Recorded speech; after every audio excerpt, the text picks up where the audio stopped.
हम देश के सबसे सेंसिटिव मुद्दे की बात करते हैं, जो है कि पुरुष आयोग। पुरुष आयोग क्यों बनना चाहिए, इस कहानी में आप ये समझेंगे। जी हाँ, आज आप एक कहानी बताने जा रहे हैं अतुल सुभाष की।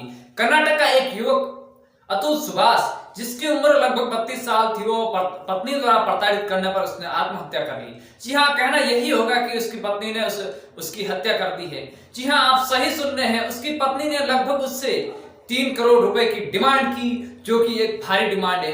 ये डिमांड सिर्फ एक दिन नहीं की गई, इससे पहले कई लाखों रुपए की और भी कई हजारों रुपए की डिमांड की गई और उसकी पत्नी उसको सबसे ज्यादा प्रताड़ित करती थी। पत्नी नहीं, वो अपने पीहर वालों से भी उसको प्रताड़ित करवाती थी और पैसा की मांग करती थी। जी हाँ, आप सही सुन रहे हैं कि 7 फेरे खाने वाली जो पत्नी पैसों में बिक गई, हम उसी की बात कर रहे हैं कि पता नहीं पैसों में कितने रिश्ते बिक जाते हैं। इसी के हम बात करने वाले इस कहानी को। चलिए दोस्तों, हम शुरू।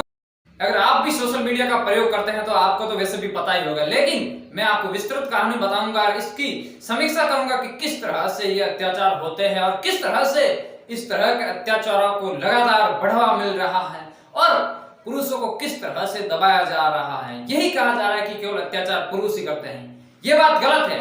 अत्याचार महिलाएं भी करती हैं। किस पर? पुरुषों की। जिस तरह से शिक्षा बढ़ रही है, सोशल मीडिया पर जिस तरीके से व्यवहार हो रहा है, तो आप देखेंगे कि महिलाएं भी पुरुषों पर अत्याचार कर रही है। हालांकि बहुत सारे ऐसे पुरुष होते हैं जो कि महिलाएं जो पुरुषों पर अत्याचार करती हैं उसकी बात नहीं बताते हैं, क्योंकि समाज में इस तरह की जो बातें बताना होता है, इसके ये समझ आता है कि मैं नीचा मानूंगा, मुझे लोग क्या कहेंगे कि यार महिला से पिट गया, महिला तुम पे ये करती है।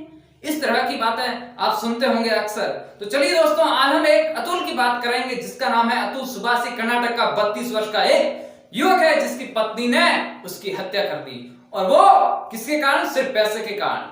उसकी पत्नी और उसके पीहर वाले दोनों ने मिलकर उसकी हत्या कर दी, और हम विस्तार से जानेंगे कि किस तरह से उसकी हत्या हुई है। आप देखेंगे कि अतुल सुभाष ने लगभग 1.5 घंटे का वीडियो और 10 से अधिक पन्नों का सुसाइड नोट ये अपलोड किया अपने सोशल मीडिया पर। और अतुल को जब न्यायपालिका से भी उम्मीद खत्म हो गई तो उसने इस तरह का कदम उठाया। मैं तो यही युवाओं से कहना चाहूंगा कि इस तरह के कदम नहीं उठाए, बिल्कुल अपनी बात बताए। कोर्ट में नहीं जाता है, जिला कोर्ट में नहीं मानता है, हाई कोर्ट नहीं मानता है तो सुप्रीम कोर्ट जाइए, सुप्रीम कोर्ट भी नहीं मानता है तो आपके पास सोशल मीडिया नाम का एक हथियार है, और इस हथियार के माध्यम से आप अपनी बात को जनता तक पहुंचाइए और बताइए कि मैं सही हूं, मैं गलत नहीं हूं, और जो गलत है उसको गलत कहो। आप चाहे 10 साल लग जाए, 20 साल लग जाए, लेकिन उसके छाती पे पैर रखे ये बताइए कि ये मैंने केस जीता है, और इस केस में उसको जेल जाते हुए देखिए और एक न्याय की एक उम्मीद जगाइए, ताकि दूसरे लोग भी इसका हौसला बढ़े और ये लोग आगे बढ़ सके। ये तो सुभाष एक उदाहरण मात्र है, जबकि भारत में ऐसे कई केस होते हैं, जैसा कि आपने कभी सुना होगा।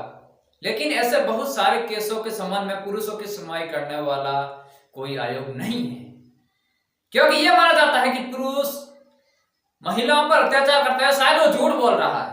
अगर वो कोर्ट तक पहुंच भी जाए तो उसको न्याय बहुत कम मिलता है।